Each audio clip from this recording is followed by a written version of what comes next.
Imagine a column of armoured knights winding through a narrow Alpine pass in the year 1315.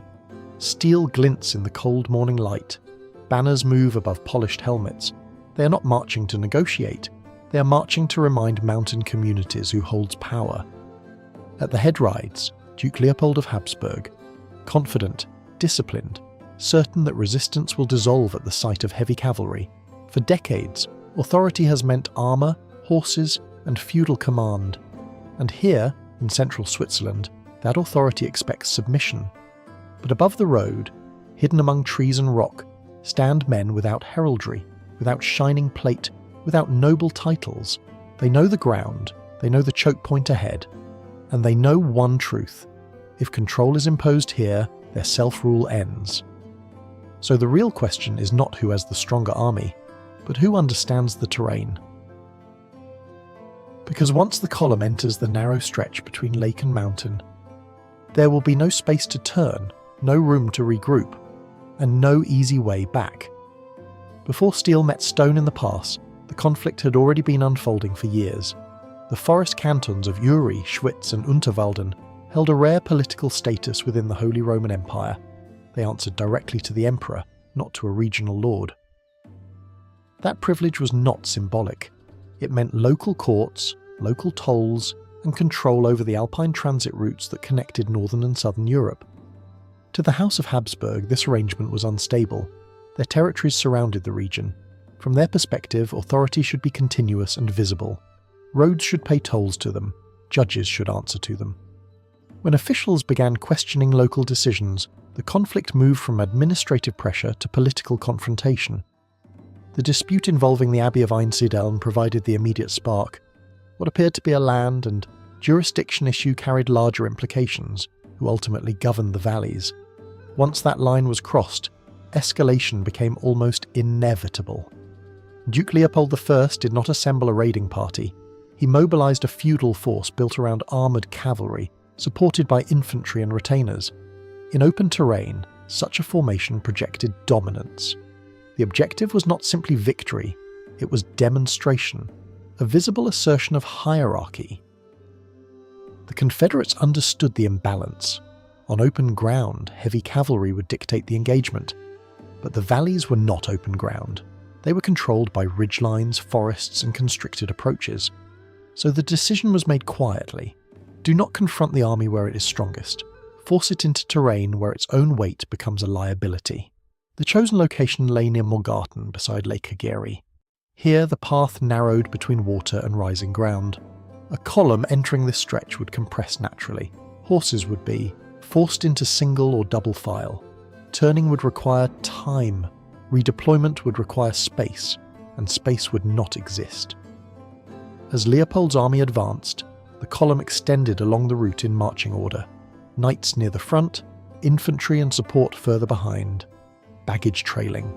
Movement was steady, confident. There was no expectation of immediate resistance. Above the road, defenders positioned themselves in coordinated groups. Some prepared heavy stones, others stood ready with polearms designed to pull riders from the saddle. The aim was not heroic charge, it was interruption, to halt forward momentum at the most constricted point. Timing would determine everything. If the strike came too early, the column could withdraw. Too late, and the vanguard might clear the choke point. So they waited, until the centre of the force was fully committed to the narrow passage. When the first stones were released, gravity did what discipline alone could not. Rocks struck the leading elements. A horse collapsed, blocking the path. Forward movement stalled instantly, yet those behind continued pressing forward, unaware of the obstruction. Compression intensified within seconds. A second wave followed, logs and debris descending the slope. Panic spread among the horses. Riders struggled to maintain control. In the confined space, even minor disruption multiplied. What had been a marching column became a compacted mass of men and animals. At that moment, infantry descended toward the immobilized sections. Polearms reached for reins and legs. A rider dragged down in armor found it difficult to rise on uneven ground. Each fallen body became an obstacle. Each obstacle reduced mobility further. Inside the column, confusion overtook command. Those at the rear could not see the disruption ahead. Those at the front could not advance.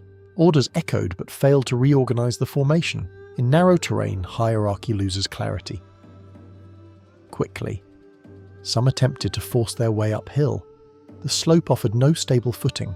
Others were pressed toward the water.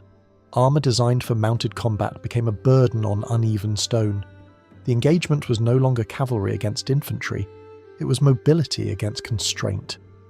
Within a short span, the structured advance dissolved, not through a decisive duel, but through cumulative disruption. The army could not deploy, could not pivot, could not regain open formation. And without formation, its advantage diminished sharply. Recognition spread unevenly through the force. This was not a skirmish. It was a coordinated ambush exploiting terrain. By the time withdrawal became the rational choice, the initiative had already shifted. The retreat itself offered little order. Units disengaged in fragments. Those who could move withdrew along the route they had entered. The narrow pass that amplified compression now slowed exit as well. By early afternoon, the immediate fighting subsided. The defenders did not pursue beyond the pass.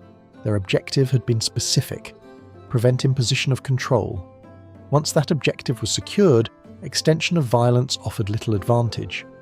The immediate consequence was clear.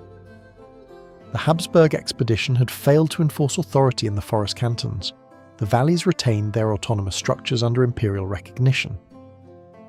In military terms, the battle demonstrated that heavily armoured cavalry required space to operate effectively. In constrained Alpine terrain, density could become vulnerability. This was not a revolution in warfare, but a reminder that environment shapes outcome. Politically, cooperation among the cantons deepened. Shared defence strengthened alignment. What began as resistance to intervention reinforced a Confederate identity that would endure. The events near Lake Ageri did not end dynastic ambition in the region. They did, however, establish a precedent that authority imposed without regard to terrain and local structure could meet organised resistance. And that precedent would echo far beyond the narrow path where the column once compressed, shaping memory, identity, and the balance between power and landscape in the Alpine world. By midday, the armoured column no longer exists as a formation. What entered the pass as authority leaves it in fragments.